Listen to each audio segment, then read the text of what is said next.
everybody. So, if you clicked on this video, then that means that you want to know why I was in boot camp for 6 months. Basically, I don't even know where to start. All right, so I got to boot camp January 29th. Again, excuse me for how I sound. I have like the Smile Bright retainer in. I have to keep it in for 22 hours a day, and I'm not taking them out, so I'm brushing my teeth. So this is what we gotta live with right now. Sorry. Yeah. So January 29th, I got there. It was like normal boot camp when I first got there. Nobody really was talking about COVID. Nobody was talking about nothing that I wound up going through. Like when I the first time I got asthma, I was like, this happens. I heard of being asthma and stuff like that. I just didn't think that it was gonna be like this. So I got there, when you first get to boot camp, the first division that I was in, we started off in one barracks before we were able to go to our home. And basically, when you're there, you go through in processing and everything like that. So you go through getting your uniforms, like your first sets of uniforms, and your toiletries, all that, your sea bag. And then on the 5th day, this is when I first got there. This is before COVID. On your 5th day, you would pack your sea bag, and you and your division would go to your home ship. That sea bag heavy. That sea bag heavy. Like you look. I tell you, I was scrunched over like this with the sea bag on my back. I don't know why that just cut off. Anyway, that sea bag heavy. We get to our ship or whatever on the 5th day, on the 4th day, and then that night we slept in our home ship in our compartment, and then the next day was our run, our first run, like your baseline run that you are supposed to be able to run in a certain amount of time. This isn't the time that you need to graduate boot camp. This is just your baseline. I ran that. Did not go well for me. And then, so I wound up having to get set back in training for that. And then I woke up the day that I got set back, and I was put where I was put at, until I was able to finish completing training. The next day I woke up in excruciating pain, wound up having to go to medical. Did not want to go to medical because I did not want to get Asmo'd. I go to medical, and mind you, I already went through my shots and everything like that. I thought everything was fine.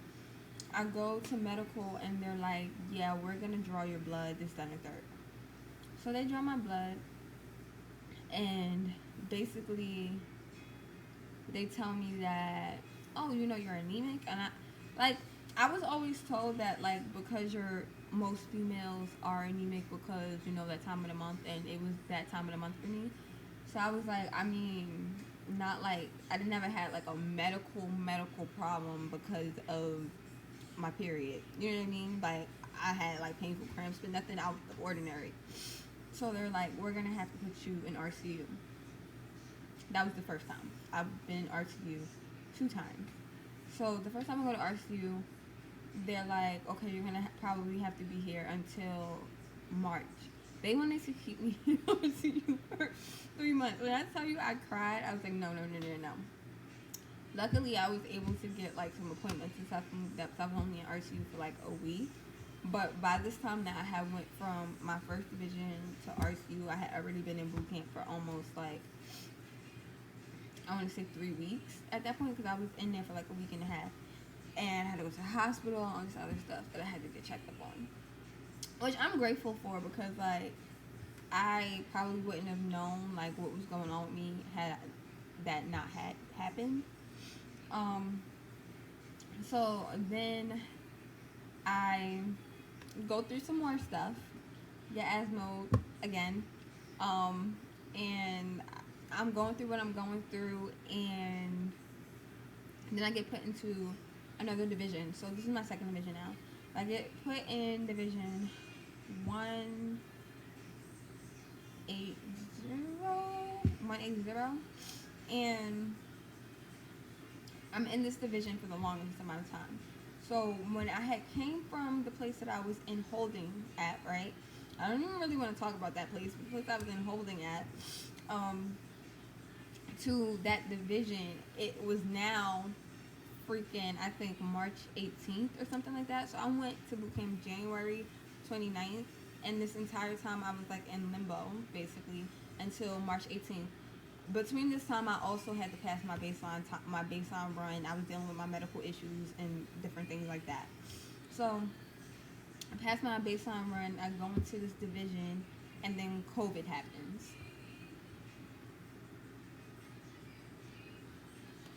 And then, like, so being in boot camp and not really knowing, like, what's going on, because you're in boot camp. Like, we don't have, it's not like the Army. I think I heard that the Army has their cell phones and stuff like that. We don't have our cell phones. So, you don't know what's going on. Like, all I know is what, like, my RDCs told me. They came in the next day, literally. I got put into that division the next day. They're like, hey, well, this isn't happening anymore, and this isn't happening anymore, this isn't happening anymore. So, I kind of was like, I felt screwed because I was like, oh my God, like the one thing that I need to do is I know I need to work on my run. And because of COVID, that was kind of like it was a little iffy at the time because we didn't know exactly, I didn't know, things kind of had to change because of COVID. So, before they started just quarantining people in the line of fire, they quarantined whole divisions. So my entire division got rammed because of COVID. Not once, but twice. So through the midst of that one division, I was in ROM for a total of an entire month. Now, after that happened, I was supposed to do my final PFA. I was not ready to do my final PFA. I'm not even gonna lie to you. I didn't have the endurance to do it. But then, because of what happened initially, with like me having to go to medical and stuff, I had to go back to medical to get some like updated information and wind up getting put in RCU. Yeah. So, I found out some other stuff and that I obviously didn't know, and I didn't get told this until I went back. So I had to go back to RCU, and I was RCU for like another 2 months because of this. Then when I left RCU, I went into my next division. So that was 1, 2, 3 divisions at that point.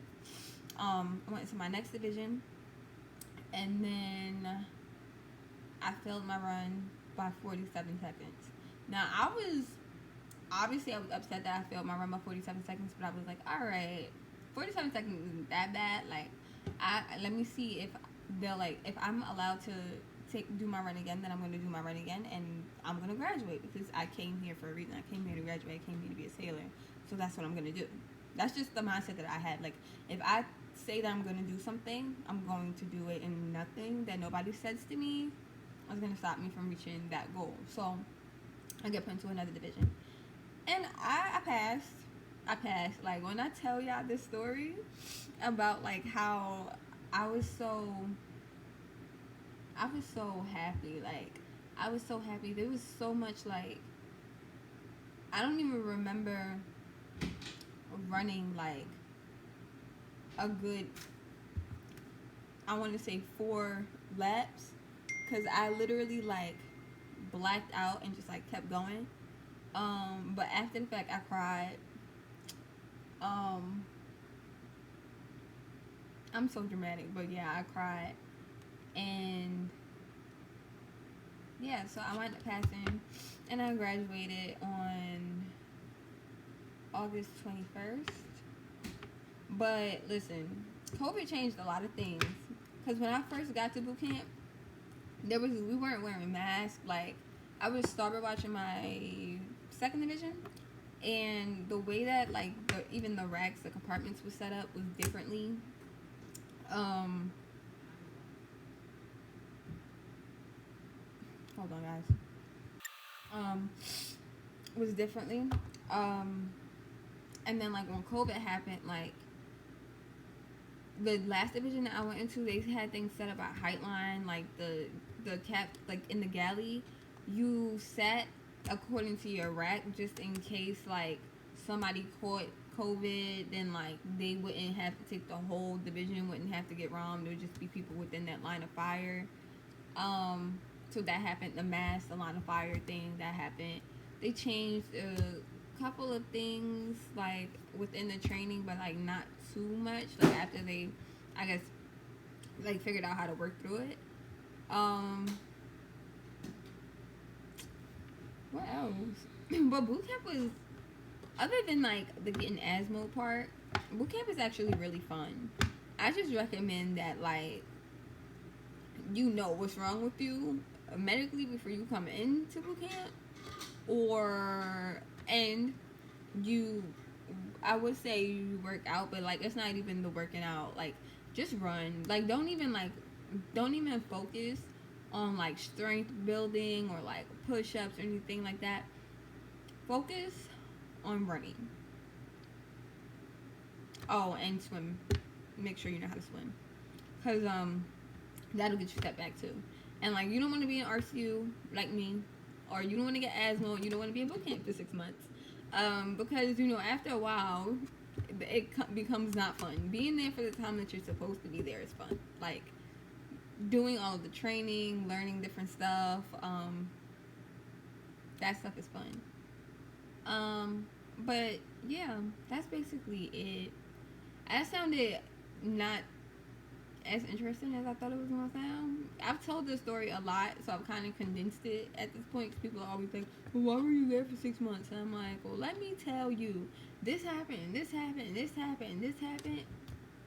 Yeah, but if you have any questions, any comments, any concerns, just ask me questions. You can leave comments. Don't forget to subscribe and hit that notification bell. I will be making videos about military stuff, lifestyle stuff, um, beauty and fashion. I do plan on doing a video very soon on on hair regulations for females, of what can we do to our hair, what can't we do to our hair, what can we get by on, different things like that, like nails, all that type of stuff. So look out for that. Other than that, follow my social medias, and I'll see you in the next video.